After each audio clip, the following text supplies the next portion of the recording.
Very cool. I've got grandbabies and they all react the same way. Everybody's a critic here. I know. I want to thank everybody for taking time to come out tonight. I know this is 7 o'clock on a Thursday night, and everybody's got better things to be doing, but I appreciate the fact that you came out here and listened to us. We've assembled a committee this spring to address some issues that we've got as far as municipal facilities, and I'm extremely thankful for all the hard work that this committee has put into this to make this, to bring us to this point. I'd like to introduce you to Mike Willie. Mike is the committee chairperson, and his leadership has been absolutely amazing. I mean, he has taken us from a point of a little bit of disorganization to where we are. And I think everybody in the committee has come to the same conclusion that the main reason why we're standing here tonight is because of the leadership of this man is providing. So, without going any further, Mr. Willie, the floor is yours. Thank you, Gary. Okay, welcome everybody.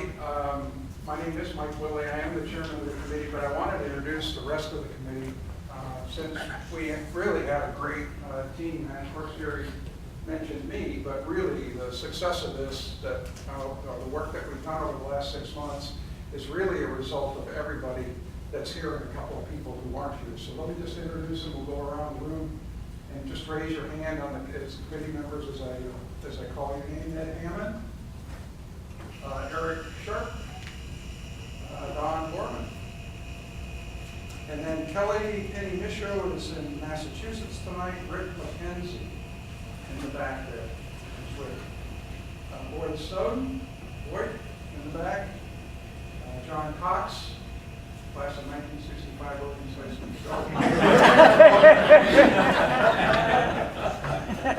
We were here. Well, mostly we were in the principal's office.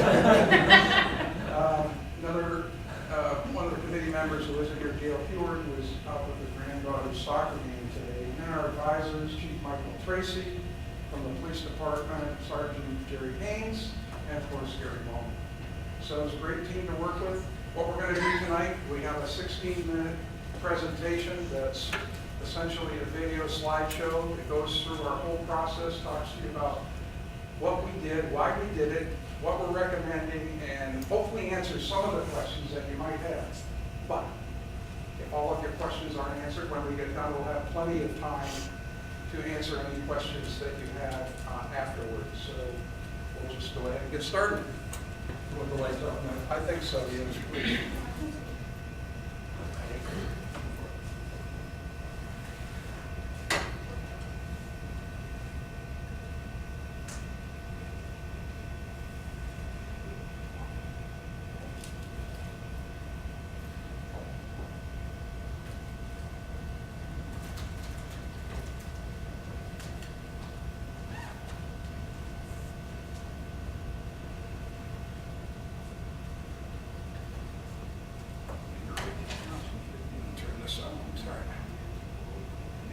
Turn on the lights just 1 second, please.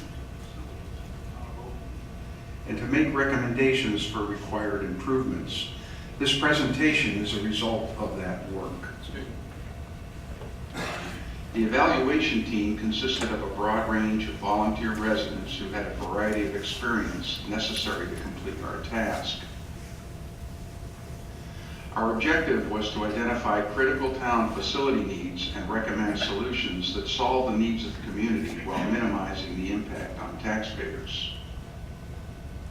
The scope of the project included identifying the most critical needs in the town of Oakland, prioritizing those needs, thoroughly evaluating all of the options to solve the problem, and then recommending a solution that not only solves the problem, but takes into account the impact on taxpayers. In conducting our evaluation, the committee quickly focused on the police department facility as having major safety and regulatory deficiencies that needed to be addressed. Major deficiencies in the current facility include not meeting disability access regulations, water and moisture invasion also causing mold issues, lack of sufficient fire detection and suppression, inadequate evidence storage, and a layout that does not provide adequate safety, support, and separation of victims from perpetrators when they are brought in together. There are also unsecured public areas which can create a safety hazard for the public visiting the facility. Overall, the committee assessed that the building does not meet the basic needs of the police officers who serve there, nor the public who should expect a safe and secure facility when they are visiting there. Once focused on the police facility, the committee followed a methodical process outlined by the International Association of Chiefs of Police for the evaluation of police facility needs and a step-by-step process for evaluating options and determining the best solution. The committee evaluated 4 options: outsourcing police services or combining services with local departments, renovating an existing RSU 18 facility, renovating the existing police department facility, and building a new police facility.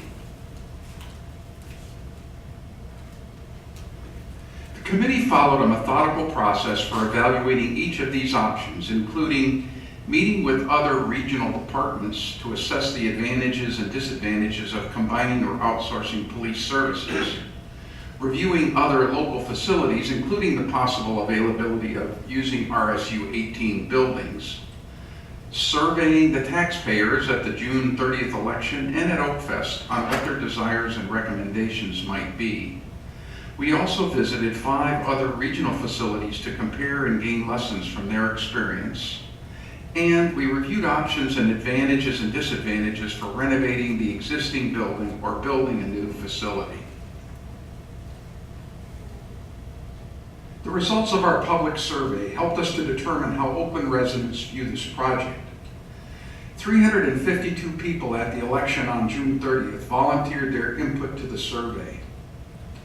Out of this, a total of 277 were in some way familiar with the facility. And out of the 277 who were familiar, 84%, or 232 of those people, said that the facility needed improvement as long as costs were controlled and the alternatives were investigated.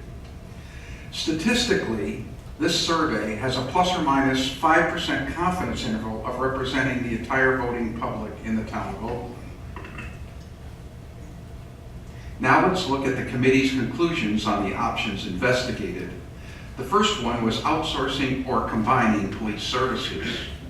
Here, a subcommittee met with the regional law enforcement officials to discuss this option. Our conclusion from these meetings were that there would not be any significant operating cost reductions from this service, while still requiring some sort of local facility to accommodate walk-ins. In addition, longer travel times for adequate coverage would require adding personnel since, for example, the total Kennebec County patrol staff is only 15 for the entire county. As far as the facility is concerned, once vacated, we could not use the existing facility for these services due to the many code and regulation issues that are grandfathered in for the current department. The committee also discussed the advantages that we gain with a local police department that would be lost if we outsourced this function. One of the major losses would be our ability to continue to provide local public safety services to recruit new businesses to support keeping our tax mill rate the lowest in the area. There are several advantages a local department brings, especially for a community that grows substantially in the summer due to summer residents and the benefits that we get from local school resource officers and community policing. As a result of this analysis, and also feedback from the community from our surveys, we decided not to select this option. The second option was transferring an existing RSU 18 building back to the town and renovating the facility for the police department. Another subcommittee met with the RSU administration to discuss this proposal. RSU 18 is just now beginning to conduct a facility evaluation to address the projected drop in students and how to consolidate and reduce facility costs as a result of this future demographic. The process will take some time, and currently the most costly facilities are the smaller facilities, 4 of which are outside of the town of Oakland in China, Belgrade, and Sydney. The resolution of this consolidation is beyond the time scope of the police department project, but use of vacated RSU facilities should continue to be monitored for other Oakland municipal needs in the future. Based on this analysis, the committee decided not to pursue the use of an existing RSU facility for the police department, as the police facility needs are more immediate and the current location is better suited for a consolidated fire, police, public safety location. The committee did look at the possibility of another renovation of the existing facility. All of the committee members took an extensive tour of the existing police facility and quickly came to the conclusion that any more renovation of the current 100-year-old facility was not practical or cost-effective. The conclusion to propose building a new facility was reached through methodical elimination of the other options, interviewing the public, visiting other local police facilities to learn from their experiences and mistakes, and analyzing the cost impact that this new facility would have on Oakland taxpayers. The committee unanimously agreed that building a new economical facility on the current location was the most cost-effective solution. The site plan was prepared for the current location. The current location has significant advantages because it is a known location, it is centrally located and combines the fire and police services. It is owned property and considers future expansion needs of the fire department. It is a very visible location, which is critical to recruiting additional business to the town of Oakland. Many of these businesses will likely be using locations on Kennedy Memorial Drive. The project also includes an upgrading of the parking area for the police station, fire station, and town office, which will make it easier for the police and public to access these facilities. The floor plan was reviewed and the committee modified the original plan to eliminate approximately 450 square feet without affecting the overall functionality. The total floor plan size was also compared to other local police department facility projects, and the Oakland design is generally smaller than other facilities with the same population size, indicating that we had not oversized the facility. The floor plan also includes approximately 625 square feet, a 25 by 26 foot public meeting room that can be used for town council meetings. This also frees up existing space in the town office that allows us to solve some problems with disability access to the town tax assessor's office and the code enforcement office. This meeting room is also available to rent for regional public safety training sessions that can help offset some of the police operating costs. A secured garage called the Sally Port was also included in the floor plan, as we found that this part of the building can substantially reduce vehicle maintenance costs while also improving public safety for transfer of perpetrators from the vehicles into the building for bookings. The separation of interview rooms in the floor plan now also allows safe and private interviewing of perpetrators and victims, especially in domestic abuse cases. Overall, the floor plan layout provides for secure access for the disabled and safe separation of the public, which is a major problem with the current facility. The committee selected a cost-effective slab-on-grade design that is maintenance-free where possible and energy-efficient to reduce ongoing operating costs.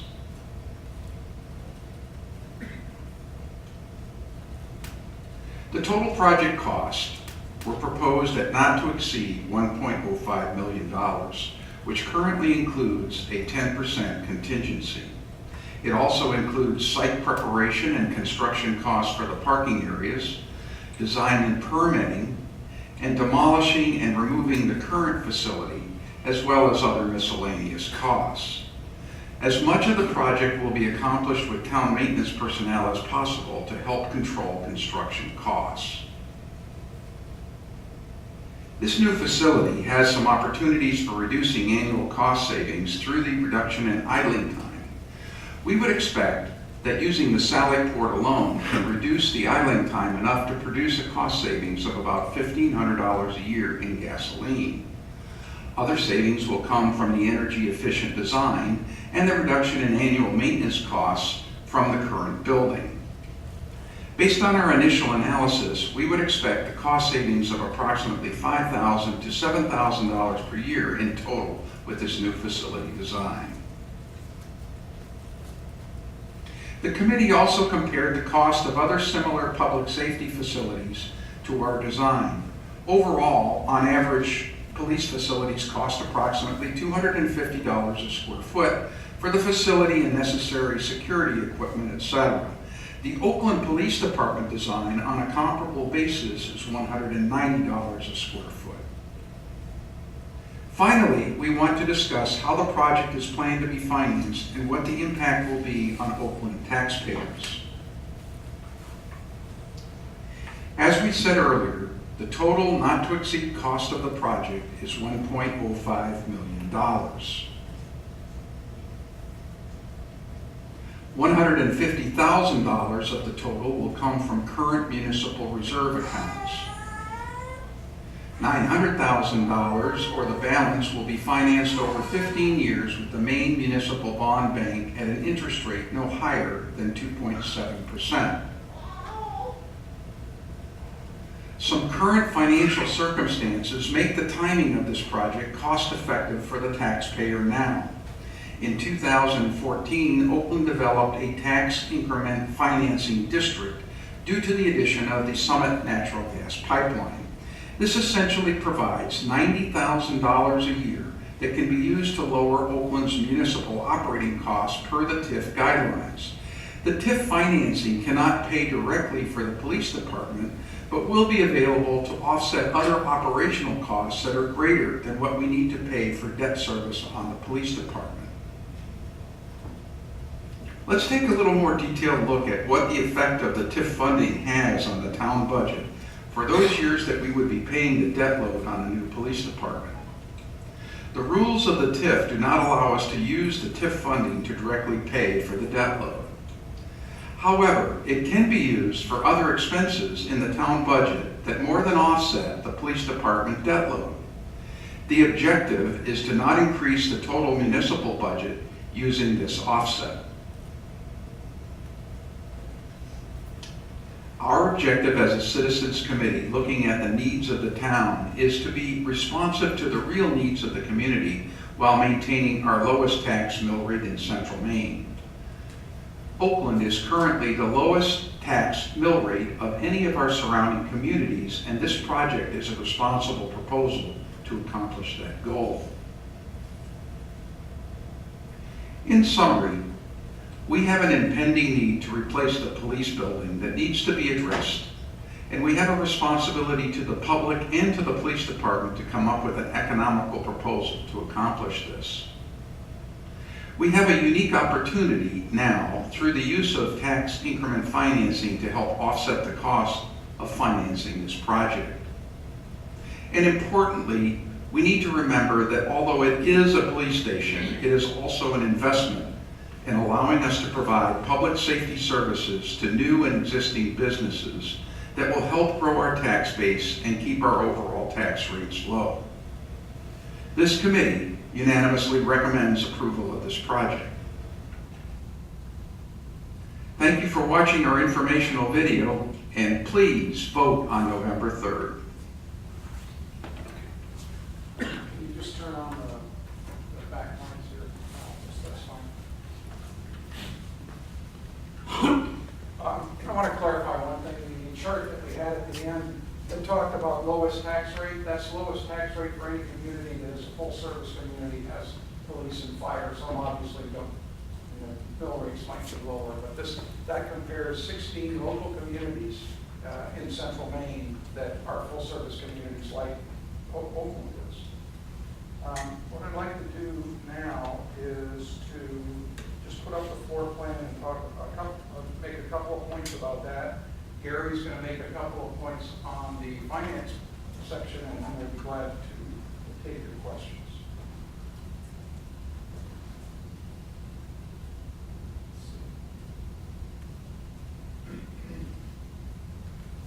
We do have copies of that PowerPoint presentation for people to take home so they can study it a little bit more in depth. We talked a bit in the presentation, in the video about the floor plan. I wanted to make a couple of other points. We spent quite a bit of time with this, and actually we made some significant changes as a result of the visits that we did to the other police departments. We learned an awfully lot in that process. And a lot of it has to do with security and segregation of the different functions in the police department. We talked about one of them separating perpetrators from victims, because in some of the facilities that we visited, those two activities took place in adjoining meeting rooms. And in that particular case, the victim is not really likely to say very much when, especially in a domestic abuse case where the husband or spouse might be right next door and they can hear each other. The meeting room, again, solves several problems. It solves the problem of that we have in the town office, where we are in violation of some ADA, some disability compliance for the tax assessor's office and the code enforcement office, which are upstairs now. So this actually not only helps us with activities in the police department, but also for public meetings and solving the problem at the town office. We tried to be as economical as we could with the whole design. These floors are essentially just painted concrete floors. It's a slab-on-grade design, although there's some special rules that we have to follow to build this in a secure way, which raises the cost from what it would normally be for a regular non-municipal safety building. We spent quite a bit of time trying to make this as economical as we can, but still having the functionality that we need. If you'll also notice, the meeting room has a separate entrance with bathrooms, so this whole area here, with the exception of the two offices here in the conference room, are all separate secure access. There's some fairly significant issues with the current building, with public coming in and having them be very close and not secure with other people that might be in the building. Anything else? I think we covered it all. Okay. Do you want to cover the? Yep. Thank you,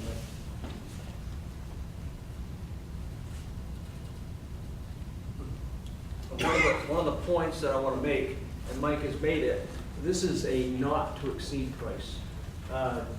I'm going to tell you one of the first things that, when we decided that we were going to address the police department, one of the first things I wanted to make sure everybody was aware of is I wanted to make sure the taxpayers were taken care of on this. And I didn't want to see the price over $1 million. I wanted to see the price substantially lower. But as this thing continued on, I found out that it's virtually impossible to keep it any more than what it is.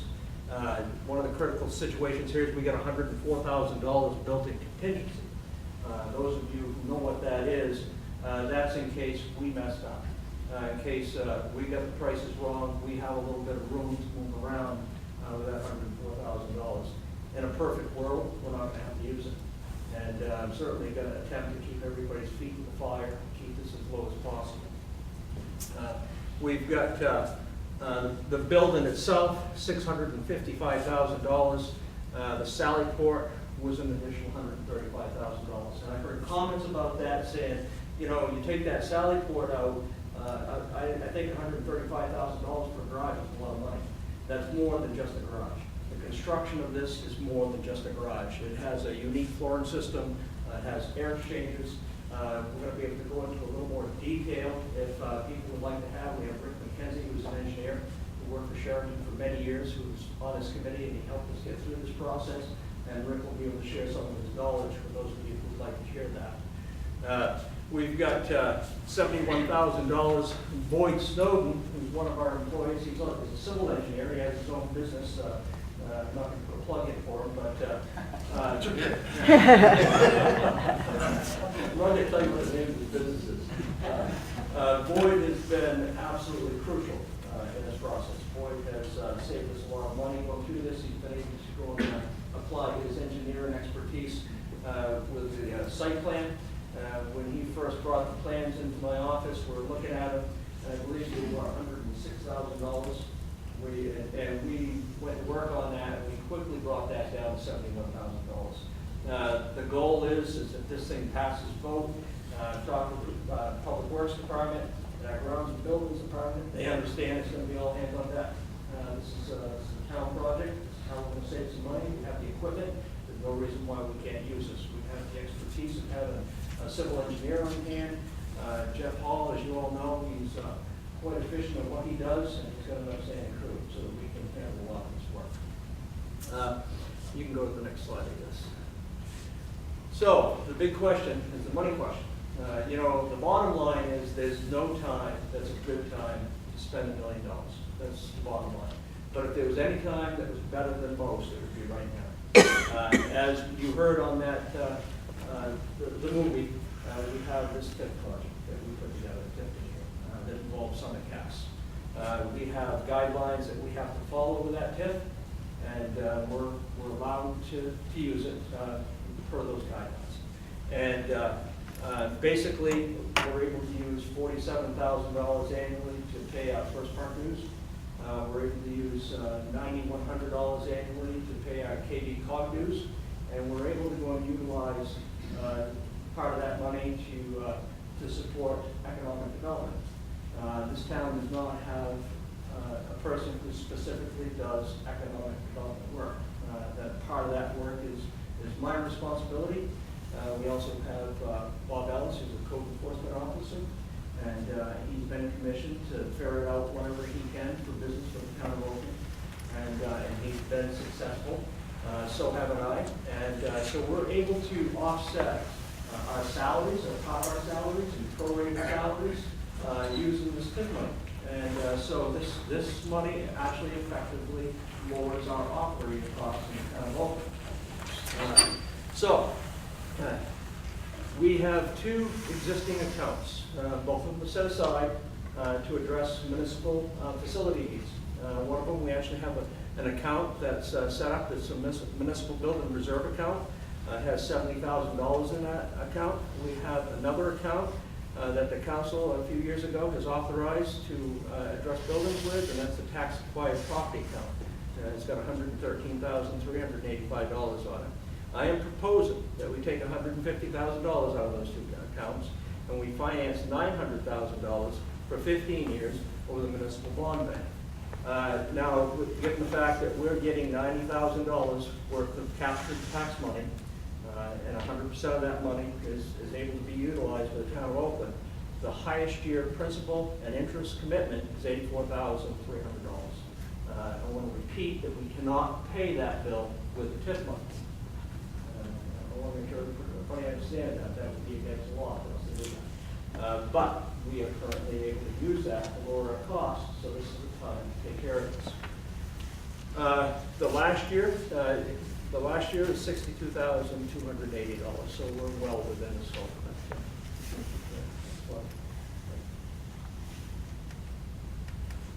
I guess that's just a repeat. I don't know if you want to say anything there. Okay, that's the same thing I just talked about. Mike did a really good job trying to put a picture of this together. Basically, we operate in a box, and this box is our financial box that has all kinds of moving parts in it. This represents the proposed loan. This represents the proposed TIF income that we get from it.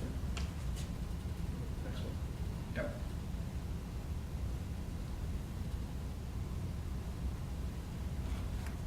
As Mike mentioned, how we stack up with neighboring towns and towns approximately this size, we are proud that we're lower than any of our competition.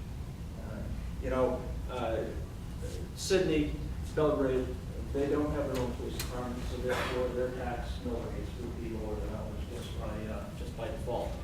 But compared to Winthrop, Winslow, Monmouth, Jay, Skowhegan, Winslow, it just goes on. And you can just keep going further up the state and further down the state, you're not going to find any difference. We are still low.